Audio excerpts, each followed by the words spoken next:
puede sonar muy utópico, pero creo que a partir del lenguaje poético, no específicamente de estos poemas, sino del lenguaje poético en general, es que podemos encontrar o imaginar otras formas de estar juntos, ¿no? Muy buenas noches, bienvenidos a Nueva Mujer Talks. Gracias por acompañarnos, a toda la gente que nos sigue a través de Publimetro, todas las redes sociales, igualmente el segmento Nueva Mujer. Me da mucho gusto que nos acompañen. Soy Pilar Presa y les presento a mi invitada el día de hoy. Ella es la escritora, profesora y activista feminista mexicana, Yolanda Segura. ¿Cómo estás, Yolanda? Hola Pilar, pues muy bien, muy contenta de estar acá con ustedes ahora. Y pues nosotros también estamos muy contentos, estamos celebrando aniversario en Nueva Mujer Talks. Gracias por estar aquí para celebrarlo junto con nosotros.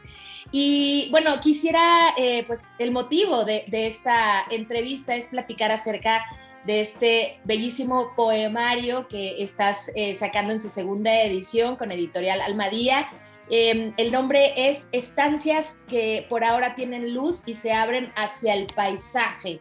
Y es un poemario acerca de lo bello que es ser lesbiana. Y bueno, primero quiero compartirte que me parece maravilloso que hagas este libro y que veamos o que nos compartas la belleza de todo esto. Y veo al principio este poema en donde dice palabras más, palabras menos, porque quiero que lo lean y lo compren, pero dice algo así como estamos juntas, nos estamos abrazando, nos estamos besando, una mujer nos ve y nos voltea la cara, ¿no? Y luego nos vuelve a ver. Platícame un poco acerca de tu libro, Yolanda.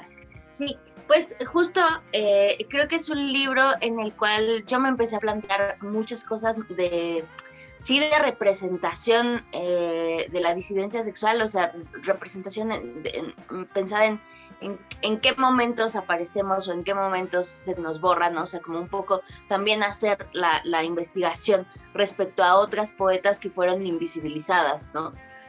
O que para, digamos, volverse una imagen aceptable, les ocultaron ciertas partes de su identidad, ¿no? Entonces, creo que este libro tenía que ver mucho con eso y además también con pensar en cómo estas historias que pueden ser muy complicadas en algún punto también tienen mucha luz, ¿no? Y también tienen como mucha potencia y mucha esperanza y mucha posibilidad de intentar hacerlo distinto, ¿no? Entonces, creo que es esa relación doble que se resume muy bien en el fragmento que mencionas, justo por eso, ¿no? O sea, por la hostilidad, pero al mismo tiempo como la complicidad que se genera y como el ¿qué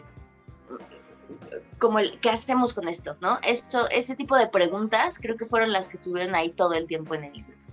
Y ¿sabes qué? Que estos libros son muy necesarios hoy, ¿no? Si bien estamos viviendo en una época en donde estamos teniendo cada vez más el deseo de ser respetuosos, el deseo de ser incluyentes, el deseo de sumar y de no calificar a las personas por su orientación sexual o por otras muchas cosas, ¿no? Por las que se les calificaba o se les despreciaba, ¿no?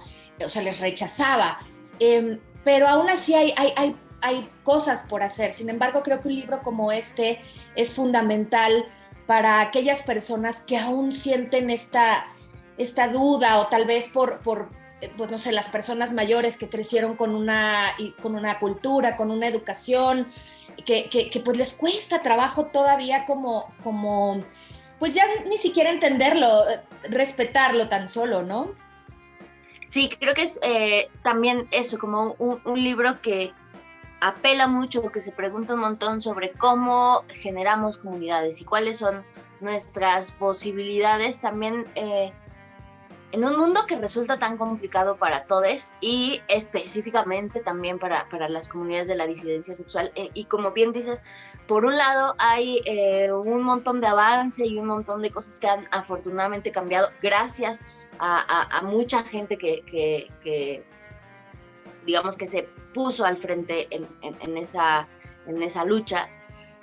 Y a la par de eso sigue habiendo siempre como una amenaza del ala conservadora, ¿no? O sea, como una amenaza constante de perder los derechos que ya hemos conseguido y además de considerar como una violencia específica sobre los cuerpos disidentes que es bastante peligrosa, ¿no? Y creo que puede sonar muy utópico, pero creo que a partir del lenguaje poético, no específicamente de estos poemas, sino del lenguaje poético en general, es que podemos encontrar o imaginar otras formas de estar juntos, ¿no? Y eso creo que es lo que me resultaba más importante y lo que yo me preguntaba también en este libro a partir de ir a las referencias o a partir de ir a identificar dónde en la cultura, digamos, más difundida es donde se identifican ese tipo de personajes o de historias.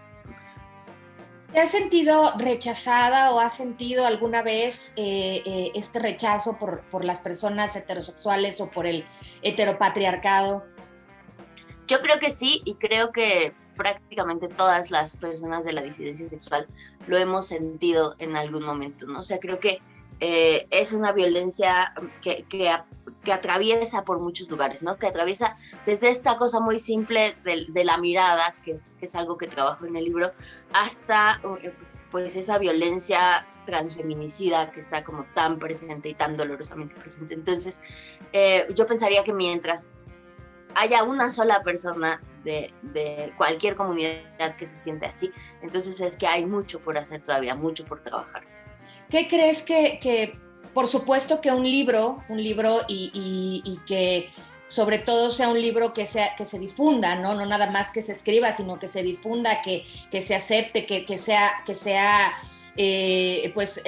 la gente se abra para conocerlo, ¿no?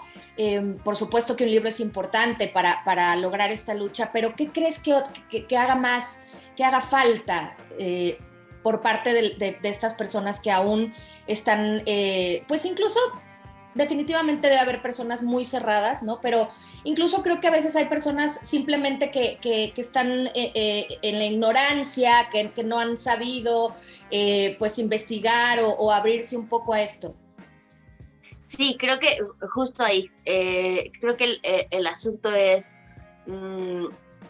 pensar las identidades más allá de cómo, o sea, más allá de si las entiendo o no, o de si sé de qué van o no, creo que algo fundamental es partir de una base de respeto y partir de una base de considerar que no hay alguien que tiene la verdad sobre algo, ¿no? O sea, que no hay alguien que puede decir familias de papá y mamá, porque esa vocación, por ejemplo, es una vocación que no necesariamente es compartida y como que creo que gran parte del problema tiene que ver con que nos ponemos en el centro del mundo, ¿no? O sea, nos ponemos en el centro como de soy yo quien tiene la verdad o soy yo quien sabe tal cosa, ¿no? Y creo que parte de todo lo que hay que cambiar, que son muchísimas cosas, una de ellas me parecería que es esa, la capacidad de ver a los otros, de escucharles, de considerarles independientemente de mi reacción ante ellos, ¿no? O sea, entender que no se trata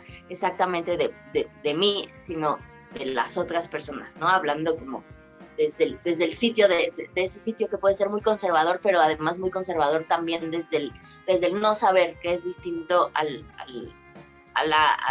las personas conservadoras que sí atentan activamente contra los derechos.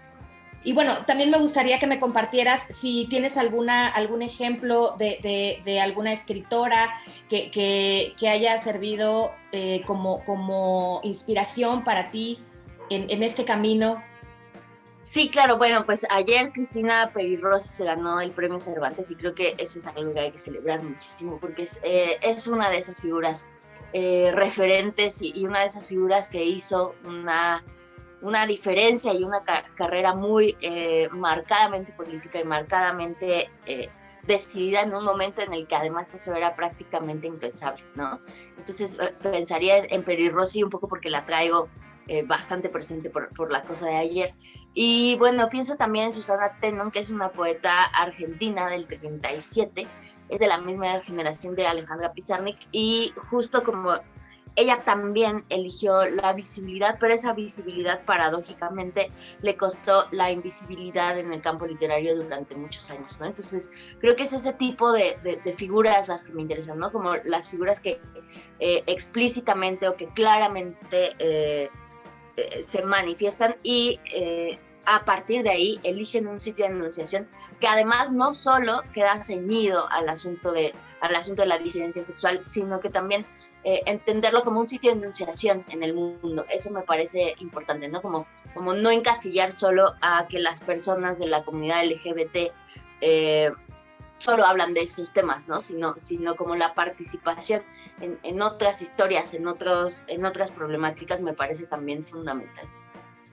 Claro, que no, como bien dices, igualmente son personas y bueno, desde mi punto de vista creo que debería de ser lo menos importante en el sentido de cuestionarlo o juzgarlo su orientación sexual, ¿no? Por supuesto que tendrían o deben de tener el derecho y además la preparación para poder hablar de cualquier tema. Y bueno, volviendo como al tema de este libro, ¿cuál es tu principal interés? ¿Cuál es el principal anhelo al escribirlo? ¿Qué es lo que te gustaría poder lograr con este libro?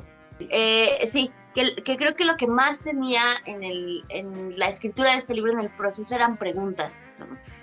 Más que tener alguna certeza o más que saber como por dónde ir o etcétera, era el momento de cuestionamiento como muy profundo. Y a mí me gustaría pensar que el efecto de este libro, que la intención para mí de este libro es poner esas preguntas en conjunto, ¿no? O sea, poner esas preguntas que igual de pronto muchas personas nos hacemos y que no tenemos la resonancia, no tenemos el espacio de contención para como encontrarnos con otros que se están haciendo preguntas parecidas, ¿no? Entonces, yo pensaría que lo más importante del libro son las preguntas y lo más importante en términos de qué quería yo con este libro tiene que ver con que esas preguntas se socialicen y que yo también pueda como acceder a respuestas provisionales o a respuestas que alguien más encuentra, ese tipo de cosas, ¿no? Creo que es habilitar el diálogo y habilitar la conversación lo que más me importaba. Y también es cierto, como activista feminista, además de ser profesora y escritora, existe esta sensación en las mujeres de la falta de empatía del gobierno, ¿no? De que se minimiza el movimiento feminista y lo que realmente estamos buscando las mujeres en México, pues con cosas tan simples como este espacio, ¿no? Y me gustaría mucho que me platicaras cuál es tu opinión al respecto de lo que está haciendo el gobierno en este país por darle apoyo y por darle un lugar a este movimiento y a lo que sucede con los feminicidios, por ejemplo. Sí me parece un esfuerzo insuficiente, pero también creo que hay que enmarcar esto no solo en el asunto del entendido como esto, el gobierno en turno o el partido político en turno, sino como con una estructura política que parte de la exclusión y que parte de la diferencia, o sea, como de la no aceptación de diferencia, porque esa es la estructura política que después se ha ido modificando históricamente más o menos, un poquito más, un poquito menos, pero creo que es bien importante no perder de vista eso, ¿no? O sea, no perder de vista el tema de la estructura que trasciende a los sujetos en particular, ¿no? O sea, y que trasciende además nuestra posición en el presente, sino que es como algo histórico contra lo que también hay que luchar, ¿no? Eso, por supuesto, que no quita la sensación que creo que muchas compartimos de cierto desdén y de cierto no entendimiento a las problemáticas y a las luchas de las mujeres, ¿no? Que creo que es